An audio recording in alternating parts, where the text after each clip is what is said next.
নমস্কার বন্ধুরা, আশা করি সবাই খুব ভালো আছেন, সুস্থ আছেন।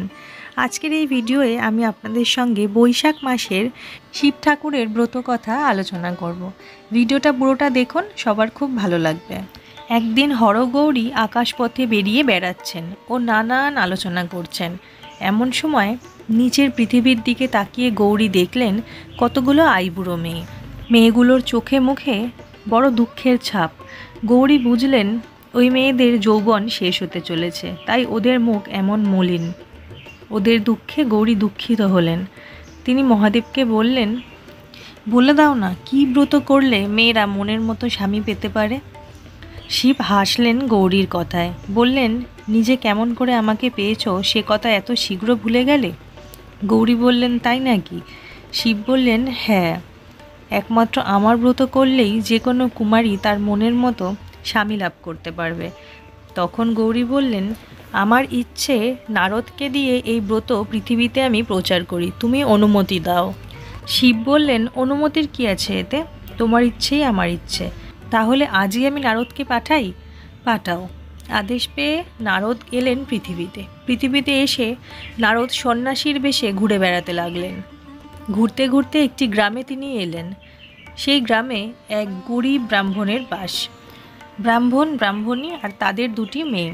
পরিবারটি বড় গরিব কিন্তু সজ্জন। কোনো রকমে দুবেলা দুমুঠো জোটাতেই ব্রাহ্মণ ব্রাহ্মণীর প্রাণান্ত।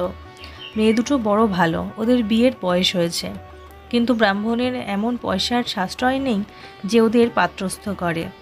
ব্রাহ্মণ ব্রাহ্মণী এক মনে শুধু ঠাকুরকে ডাকে, ঠাকুর, আমাদের মেয়ে দুটোর একটা গতি করে দাও। তখন দুপুর। ব্রাহ্মণ কাজের জন্য ভিনগাঁয়ে গিয়েছে।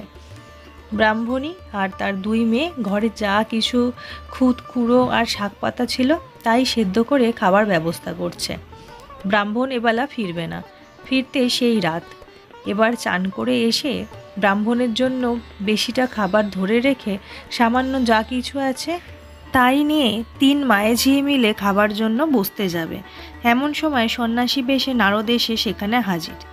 নারদ বললেন, কি আছে মা, অভুক্ত সন্ন্যাসীকে কিছু খেতে দাও। ব্রাহ্মণী ভাবল, এ সময় আবার কোন পরীক্ষা ঠাকুর, সামান্য চারটে মুখে দেব ভাবছি, এমন সময় একই বিড়ম্বনা, নিজে না খাই ক্ষতি নেই, কিন্তু মেয়ে দুটোকে একেবারে অভুক্ত অনাহারে কি করে রাখবো? অথচ সন্ন্যাসী অতিথি, দৌড় থেকে ফিরে যাবেন, সে কি কখনো হয়? মাকে ভাবতে দেখে মেয়ে দুটি বলল, তুমি কেন ভাবছো মা, বাবার জন্য যা ধরা আছে তা থাক, বাকিটা সন্ন্যাসীকে দিয়ে দাও মা। মা বলতে গেল, তোরা না খেয়ে, মেয়েরা বাধা দিল, বলল আমাদের কোনো অসুবিধা হবে না মা। তখন মা বলল, তাহলে তোরা যা বুঝিস তাই কর। ওদিকে সন্ন্যাসী বেশে নারদ হাঁক দিলেন, কি মা, চারটি খাবার হবে? মেয়ে দুটি তাড়াতাড়ি ঘর থেকে বেরিয়ে সন্ন্যাসীকে প্রণাম করলো এবং পা ধোবার ও হাত মুখ ধোবার জল এনে দিল। তারপর ঘরের ভেতর সন্ন্যাসীকে ডাকলো, আসুন সন্ন্যাসী ঠাকুর। খেতে বসে সন্ন্যাসী বলল, এত অল্প খাবার? মেয়ে দুটি বলল, আমরা যে বড় গরিব। সন্ন্যাসী বলল, ঘরে এছাড়া আর কোনো খাবার নেই? এতে যে আমার উদরের এক কোনো ভরবে না, তার থেকে বরং আমি যাই। এই বলে যেই সন্ন্যাসী উঠতে যাবে, তখন বড় মেয়েটি বলল, সন্ন্যাসী ঠাকুর, দোহাই আপনার, আপনি উঠে যাবেন না, আর যা আছে সব নিয়ে আসছি। এই বলে সে দ্রুত রান্নাঘরে চলে গেল এবং বাবার জন্য তুলে রাখা খাবারটুকু এনে সন্ন্যাসীর সামনে ধরে দিল। খাওয়া দাওয়া হয়ে যাওয়ার পর সন্ন্যাসী বেশি নারদ তৃপ্ত হয়ে বললেন, আশীর্বাদ করি, তোমরা সুখী হও, বাবা শঙ্কর তোমাদের মনোবাসনা পূর্ণ করুন। এবার ব্রাহ্মণী ছুটে এসে সন্ন্যাসীকে প্রণাম করে বলল, বাবা, বড় দুঃখে আমাদের দিন যাচ্ছে, বাবা শঙ্কর কি আমার এই মেয়ে দুটির একটা গতি করে দেবেন?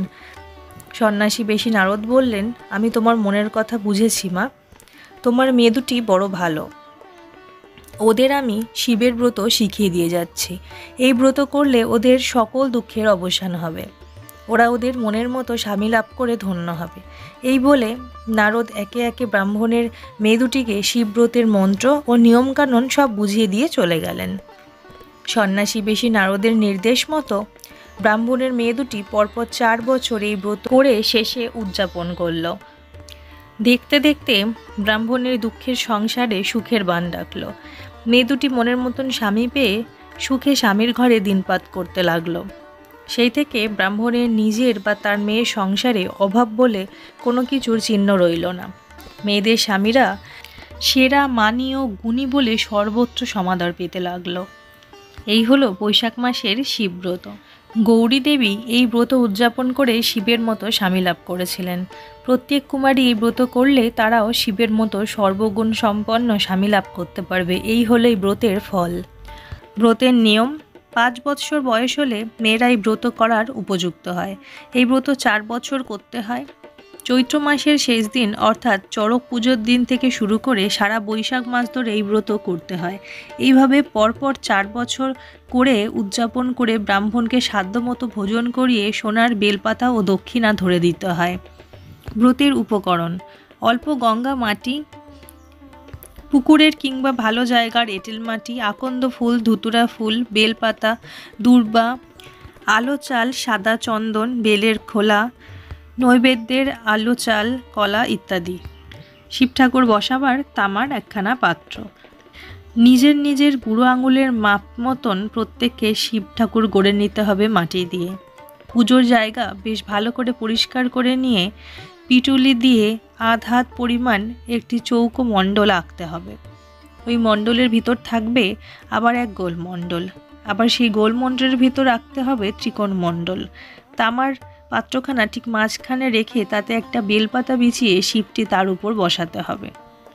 ব্রতের মন্ত্র: বেলের খোলায় করে 3 বার মন্ত্র পড়ে শিবের মাথায় জল দিতে হবে। জল দেওয়ার সময় এই মন্ত্র জপ করতে হবে।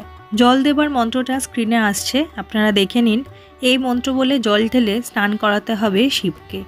এরপর আকন্দ ফুল, দূর্বা, বেলপাতা, আলো চাল, চন্দন একসঙ্গে নিয়ে মন্ত্র বলে অঞ্জলি দিতে হবে। অঞ্জলি দেবার মন্ত্রটাও স্ক্রিনে দিয়ে দিলাম। এই মন্ত্র জপ করে 3 বার অঞ্জলি দিতে হবে। এরপর নৈবেদ্যের উপর দিতে হবে ফুল আর বেলপাতা। বেলপাতা দেওয়ার সময় নমঃ শিবায় নমঃ এই মন্ত্র বলতে হবে। এইবার প্রণাম মন্ত্র উচ্চারণ করে প্রণাম করে ব্রত সাঙ্গ করতে হবে। আমি স্ক্রিনে আপনাদের প্রণাম মন্ত্রটাও দিয়ে রাখলাম। তো বন্ধুরা, এই ছিল বৈশাখ মাসের শিব ব্রত কথা, যা পালনের নিয়ম, কি কি উপকরণ লাগে, মন্ত্র, এই ব্রতের ফলাফল কি হয়, সবটা আপনাদের সঙ্গে আমি শেয়ার করলাম এই ভিডিওয়ে। আশা করি আপনাদের ভালো লেগেছে ভিডিওটা। আবার দেখা হচ্ছে পরবর্তী ভিডিওয়ে। সবাই ভালো থাকবেন, সুস্থ থাকবেন।